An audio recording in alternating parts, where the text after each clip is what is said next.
My name's Josh. I'm here at the Cloverlick Banjo shop with Rooster here, and he's letting me play some of his fantastic banjos for me to kind of share some of my approach to banjo playing so that I can help more people learn how to play the banjo, because one thing's for sure, if the world has more banjo players, we're going to be in a better spot. I want to teach you how to play the banjo. and it doesn't have to be hard. One of the ways that I've really loved playing is leaning less on the complexity and more on the simplicity to make that nice banjo flavor, but without having to give everybody a headache with all the banjo music. So if we can equip you with some good techniques, right and left hand techniques, you can pick and choose what works for you, and before you know it, you've got your own banjo style. My approach has always been to start out with something a little more simple, get the banjo under your fingers, get yourself playing, and then when you want to go learn Earl's licks down the line, it's not quite such a mountain to climb. Instead of a 3-finger style like Earl plays with, I focus on a 2-finger style. And if you can get these right-hand techniques down, pretty soon you've got a pretty good rhythm and you got a good base to start playing with people. Let's set up and get some playing. Cool. We're going to start out by learning a really easy style, one of the first styles that I learned playing banjo, and I call this the pinch.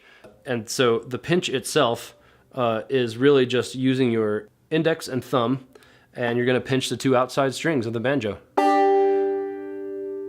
That's the pinch. So we call this a thumb lead, right? So our thumb is going to lead the rhythm, and the pinch is going to be the offbeats. So here we are with my thumb on the G string in the middle, and I'm going to play that, and then I'm going to pinch, like I showed you a minute ago, and we're just going to alternate between that G pluck and the pinch.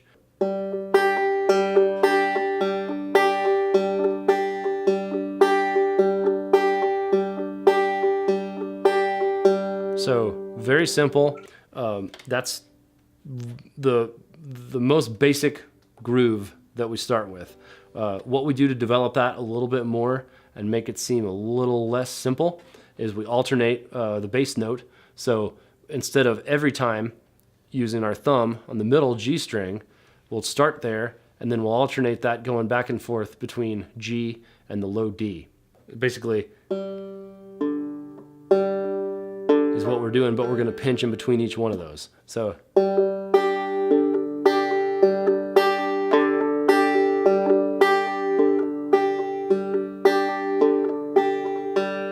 and so it's very simple. All you have to do is try to keep your rhythm even and keep it steady. And we're going to play a G chord, and we're going to play a C chord.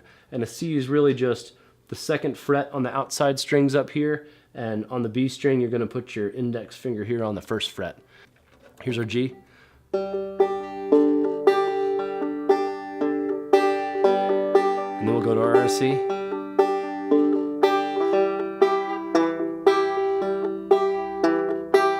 And then back to G.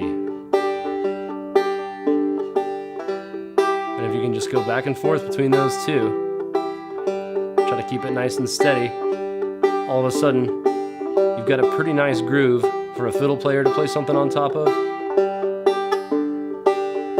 So it's really all about just getting a nice, solid, simple groove for other people to play with you. Yeah, that's the pinch. So this is called a thumb lead pinch, right? So the other thing we can do instead of just playing backups is we can play a little bit of melody with our thumb.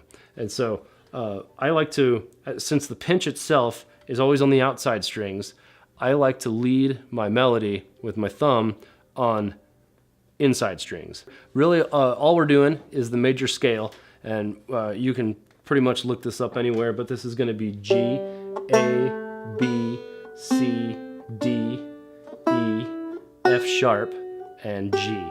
And you'll notice that instead of going to the D string on the outside, I stayed on this inside string because that's going to allow me to keep pinching and keep that ringing sound going. So all I'm going to do is lead with my thumb and play that scale.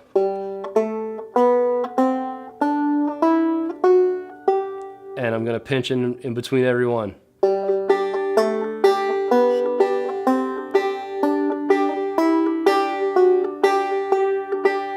And then you can go back down.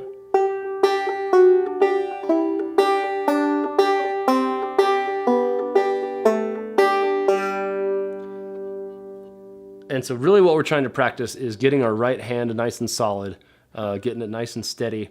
Really, this is the point where once you get this right hand thing down, you can really open it up and be creative. And you can, instead of going all the way up the scale, just simple, you can go up 2 and down 1. Like that type of pattern. You can pick any kind of pattern you want. It works great. And it always sounds good with the pinch. So again, that would be.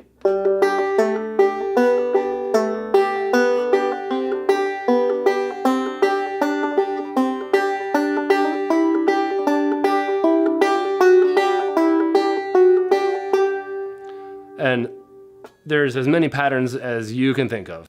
It's a thumb lead pinch.